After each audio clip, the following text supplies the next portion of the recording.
Hi, hello. Welcome to the episode of Isaiah's Newsstand.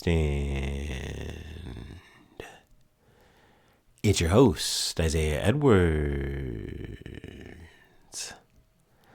The date is November the 10th, 2025.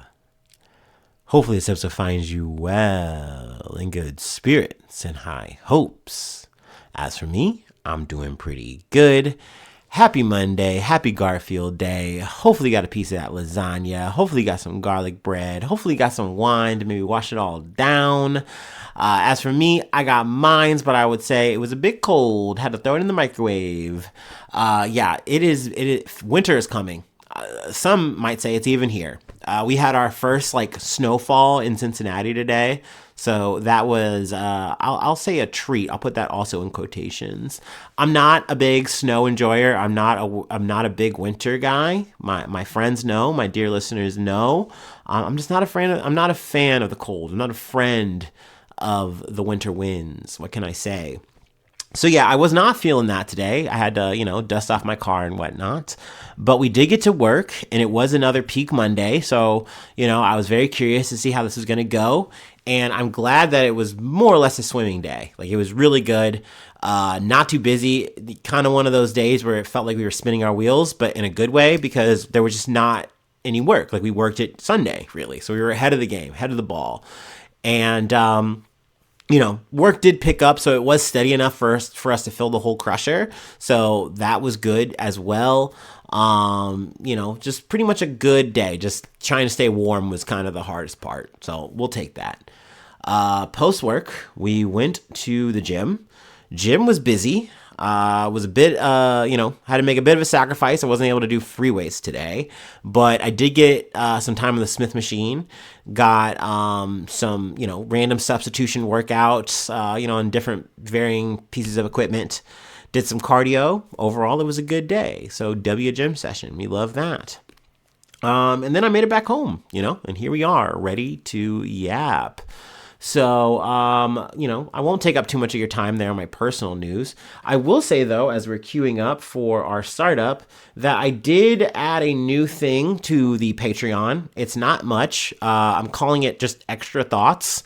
Essentially, it's just some extra notes that I am weirdly paywalling just because they're not serious. They're not that deep. It's just a bit of an extra quote-unquote incentive for you to, go check it out. But it is oh, things over the weekend that I missed. And I was like, oh, yeah, I don't want to waste too much time trying to weave that into an episode for Monday or something or the next day.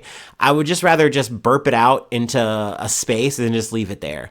And it's also a good creative outlet for me to kind of write a little bit more, though I'm not saying anything crazy or anything like that, but just extra little notes, extra little thoughts, kind of have a date to them and, blah, blah, blah, blah, and then move on. I haven't decided if this is just going to be one post that I'm just going to keep updating and making longer and longer and longer, or if I'm going to make different installments of this kind of post. I don't know. I'll keep you posted though. But yeah, so check that out if you'd like, a bit of an extra, like I said, paywall thing, incentive, but y'all know that's just a tip jar. That is not something to take seriously. I love all my newsies, forehead kisses to all of you. But yeah, let's go ahead and, do the startup. Get into that news, baby.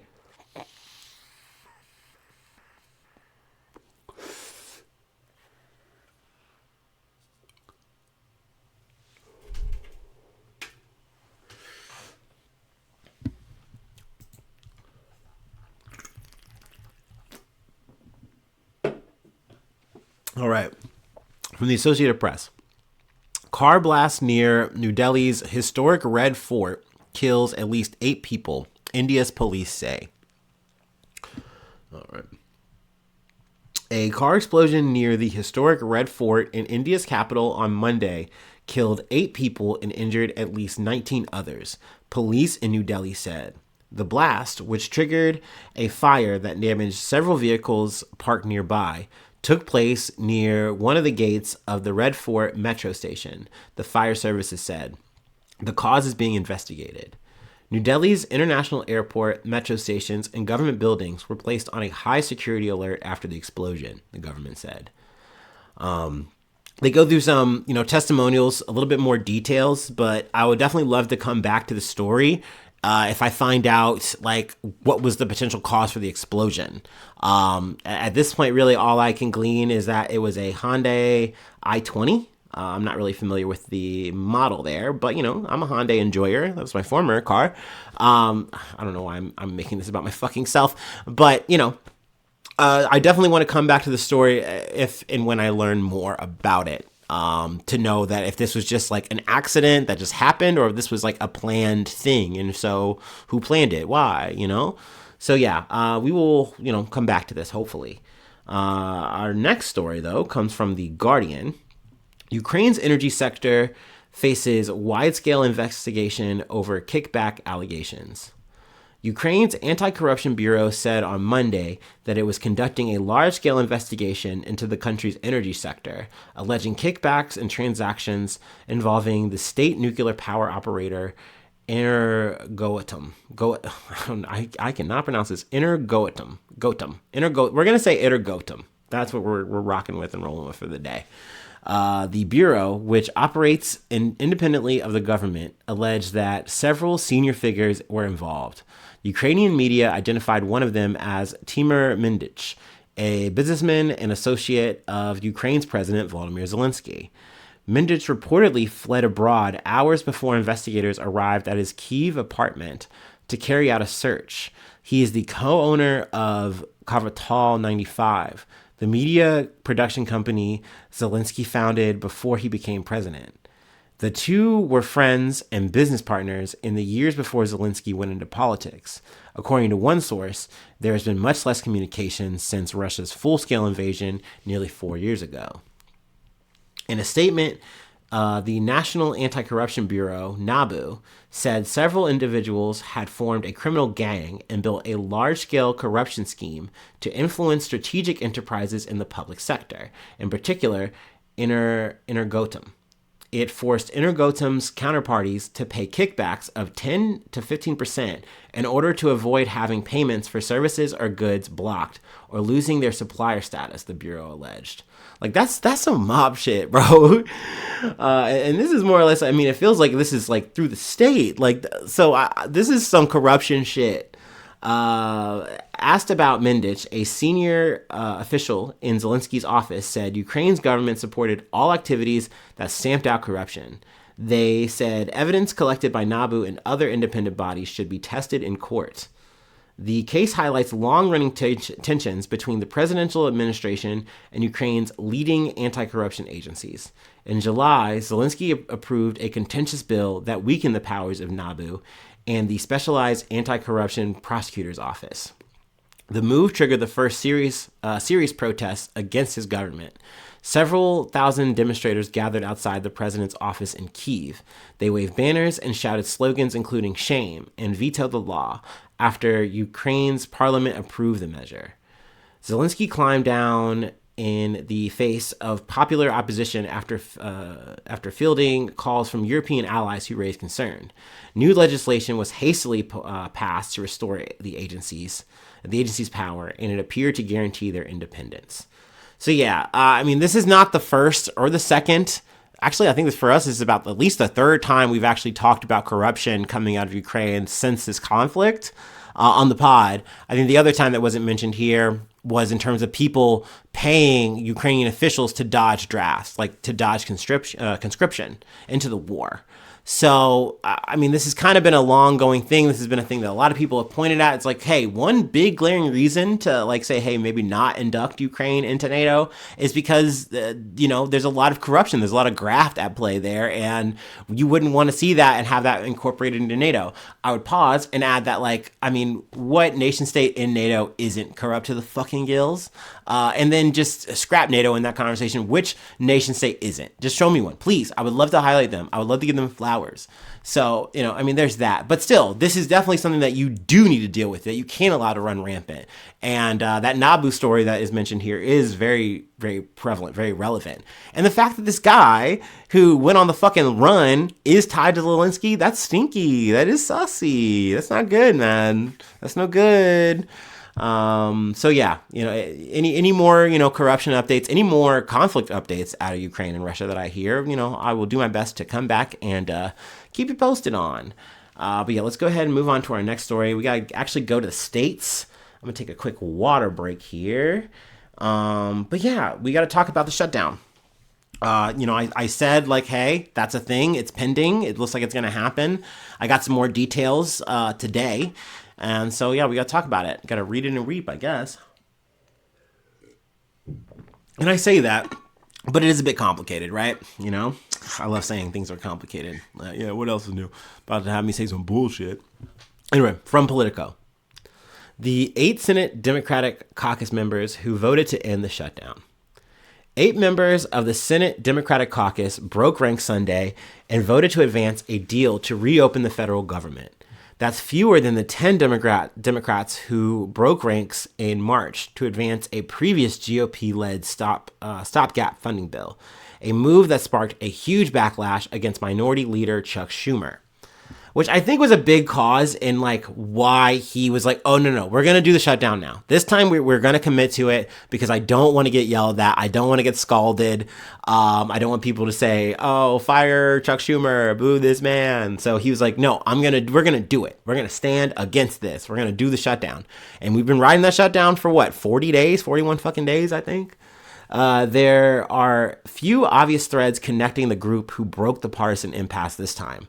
Some of them helped broker the agreement with Republicans over the opposition of Schumer and most other Democrats who wanted a guaranteed extension for expiring federal health insurance subsidies. Most, but not all, previously held state-level office, including 4 former governors. Most, but not all, come from presidential swing states.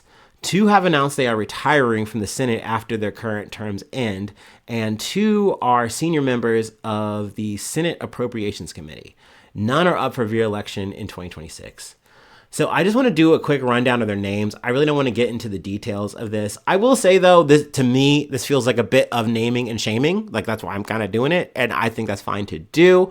I also will add, though, inevitably, though, we were going to have to come to the table and make a deal. I do think that Republicans were not going to make any concessions, not any real ones. And they didn't have to. So in this situation, they were just kind of waiting it out. But I think there was a wave of like, oh no, the Democrats actually have to have it post elections. They should hold firm. They should not negotiate. And it's like, I mean, okay, cool, but sooner or later we were going to get here, y'all. And I don't know, maybe that's a take that the lefties and the progressives would boo me over, and they would go, no, they should have held out. But hold out for what, man? Like, I really do think, like, my initial rough assessment of this when we were at the top of the shutdown, there's no way they'll hold out beyond Thanksgiving. I think one way or another, one side is going to capitulate because these motherfuckers care about getting home more than anything. And they also know that they don't want to get booed over stuff like that. Hey, I couldn't get home to my family and my friends for Thanksgiving because like there was a government shutdown and there just weren't enough people to work an airport. Like that's fucked. I hate this government. I hate this party or that party. And I think that the Democrats didn't want to fucking take heat for that, and they really wanted to just pack it in. They're like, we did it. We got our wins in terms of those election, shit, and we're good now. We can call it done. And I think that there was also the rest of the Democrats who are kind of going to say, okay, yeah, man, we should have kept fighting. This is crazy. Boo those guys. But I also think that they were fine with this happening. There is a question of, did Chuck Schumer okay this? Was he all right with this? You know what I mean? Or are you mad because he couldn't rein in these 8? Like, they were chomping at the bit to make this fucking deal, and he couldn't pull the leash on them to say, no, don't do that. We're supposed to hold firm here. We have a thing to fight for. We're fighting for the people. Because I will say, I think it's very easy to point and say, yeah, the Dems let you down. But to me, the Dems didn't let me down here. They let me down when they had a whole ass fucking administration and they had a whole ass fucking Congress ready to fucking go, and they let a few of these motherfuckers just run the whole show, which is no different than where we are here. You always find a group of centrists. It's an amalgamous random fucking number, and who gives a fuck in terms of the names or whatever. That's why I do like this moment to name these motherfuckers and boo them, throw some tomatoes. But like, at the end of the day, this keeps fucking happening. They gum up the works and they do shit for their own self-interest, whether it's because they're lobbied to the gills or whether they just feel like, nah, this is just good for me. It's good for this goose. It'll be good for the gander. And they don't give a fuck, man. They are always down to drag the fucking line, dude. Like, this is the reason why you can't have shit. Is it because motherfuckers like this? So, I mean, yeah, be mad at them now, but you should have been mad at them back in the day when we were fucking, doing the Build Back Better bullshit and we didn't get anything goddamn done. These motherfuckers are a dime a dozen, and they will only be replaced by other motherfuckers who are going to do the same kind of shit. I mean, I would love to live in a world where we get a bunch of like Mamdani type motherfuckers, but I just don't think it's gonna happen. You're lucky if you get an AOC, bro. Like, I don't know what to tell you. Anyway, let me run down these names. Senator Catherine Cortez Masto of Nevada, Senator Dick Durbin of Illinois, Senator John Fetterman of Pennsylvania. Special boo to that man. Senator Maggie Hassan of New Hampshire, Senator Tim Kaine of Virginia, Senator Angus King of Maine, Senator Jackie Rosen of Nevada, and then Senator Janine Shaheen of New Hampshire. So yeah, I mean, they all had varying reasons and machinations for why they said, hey, I'm willing to come to the table. Let's just make the fucking deal. And so the deal's getting done. So it's just a matter of, I think when and like how fast they're going to go about, wrapping the shit up. And we'll be back to kind of talk about the details of it. But yeah, like I said, there's this, and there's also an Axios article. Democrats shut down civil war, spills out in private call. A private call of House Democrats devolved into a furious vent session Monday afternoon, as lawmakers fumed about a group of Senate centrists cutting a deal with Republicans to end the shutdown. So yeah, apparently people are fucking pissed. That's a random quote from Representative Melaine Stanbury, whatever, I think of New Mexico. And like I said, maybe some of this anger is real, justified if real, big if true, right? But I think it's all performance art. I do. I from top to bottom, everyone in this goddamn party, I think they are just LARPing as motherfuckers who give a shit so they can put a hand in your wallet and say, please help me beat the big bad Donald Trump, please. Like that's what you're getting, bro. Also, it's worth mentioning, I think, what is this? This is Pelosi's last ride. I think she's not running for re-election. I didn't talk about that, but sayonara someday. At least someone knows when to fucking say when. Anyway, let's move on. I could talk about that some more, and I'm sure we will in the future. So yeah, let's go ahead and move on to the Associated Press. Trump pardons Rudy Giuliani and others who backed efforts to overturn his 2020 election loss. President Donald Trump has pardoned his former personal lawyer, Rudy Giuliani, his one-time chief of staff, Mark Meadows, and others accused of backing the Republicans' efforts to overturn the 2020 election. The full, complete, and unconditional pardon for dozens of Trump allies are largely symbolic. It applies only to federal crimes, and none of those people named in the proclamation were ever charged federally over the bid to subvert the election, won by Democrat Joe Biden. It doesn't affect state charges, though state prosecutions stemming from the 2020 election have hit a dead end or are just limping along. I think in total there were 77 people who this is hitting, this like pardon, whatever the fuck, this magic wand that Trump is waving. There's also talks too that that Ghislaine Maxwell she wants her shit commuted. You know what I mean? So she's going to make a play or a pitch for that. And that might be a thing that Trump entertains and or does. I mean, we'll see. But focusing on this shit right here, like I said, symbolic, sure, but it pushes and tries to cement this narrative that Trump did not do anything fucking wrong that day. That there was no fucking riot, there was no fucking insurrection. I'm like, none of that shit happened, bro. It's a misunderstanding and just fake lamestream media trying to twist the narrative. It's a crazy time. It's a crazy place that we live in. I mean, not that this shit is new, but it's just wild to watch it happen in a world where we literally all saw it, like on TV. Like we got to run that shit back over and over and over again. Like, and then just to see over time this bending of the truth and trying to twist it into this thing that is like, no, man, that was never as bad as you thought it was. It's crazy that you let the Democrats fool you into believing that something bad happened that day. Like, but here we are. You know what I mean? You just see bits and pieces and swapping and just like, hey, no. This actually isn't that bad. Actually, let this motherfucker go. Actually, forget that motherfucker did anything. Don't worry about it, okay? Let that shit breathe, all right? Anyway, we have one more thing that I wanted to cover. It's from the BBC. I honestly felt it was something of a nothing burger, but it does pair perfectly with the fucking pardon fries that Trump just gave me here. And it also just takes me back to the 60 Minutes Kamala Harris edit that became so infamous that, apparently damaged the integrity of CBS and 60 Minutes as an institution. They had to bleed out so much fucking money for that. I mean, maybe even part of the reason Barry Weiss is like fucking editor in chief or whatever the fuck she is in her position. Yay, girl boss. Like, here we are, and I guess this is BBC's turn to take the bite, to take the hit. It came across the pond for them too. Anyway, let me go ahead and take my last break. Feel free to take one with me.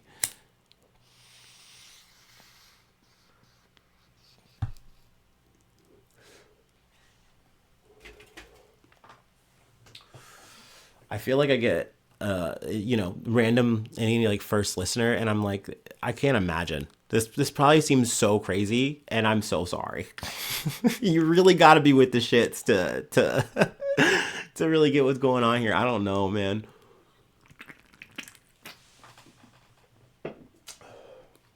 I'm just a guy with an internet connection. What can I say?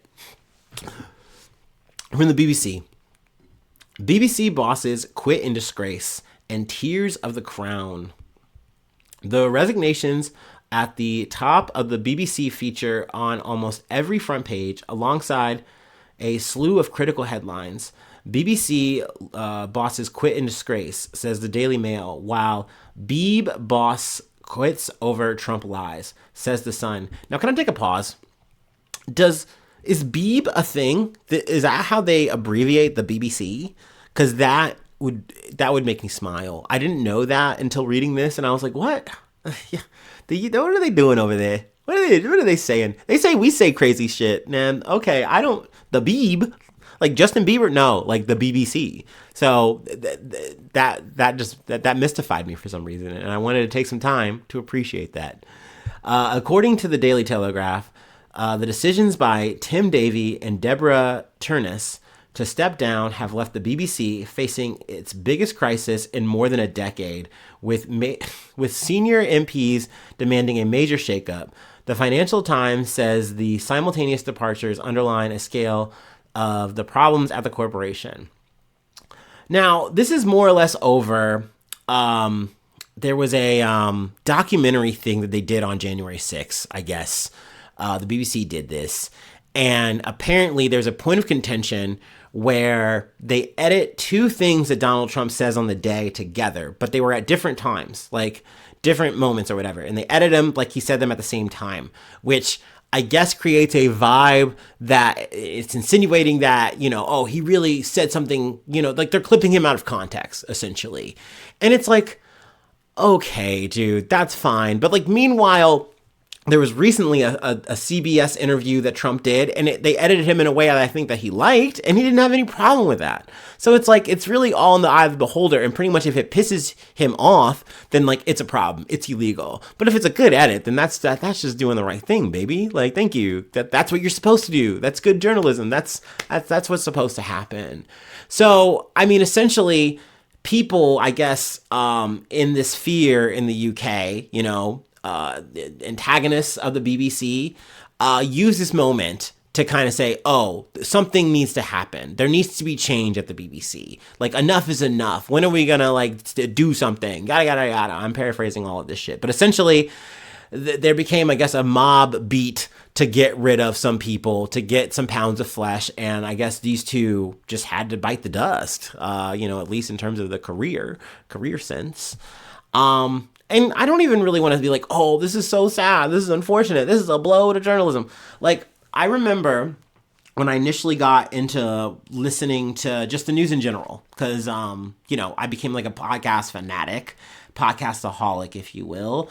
And I was just like, I don't care really what the subject is at this point. I'm down to listen to news. So I was like just listening to this shit, and I was almost like surprised and like pleasantly bemused. I don't know what the word is, but just like, I was like, oh, this is kind of refreshing to hear the news, and it just feels like more balanced as opposed to like the stuff that I get, here in America.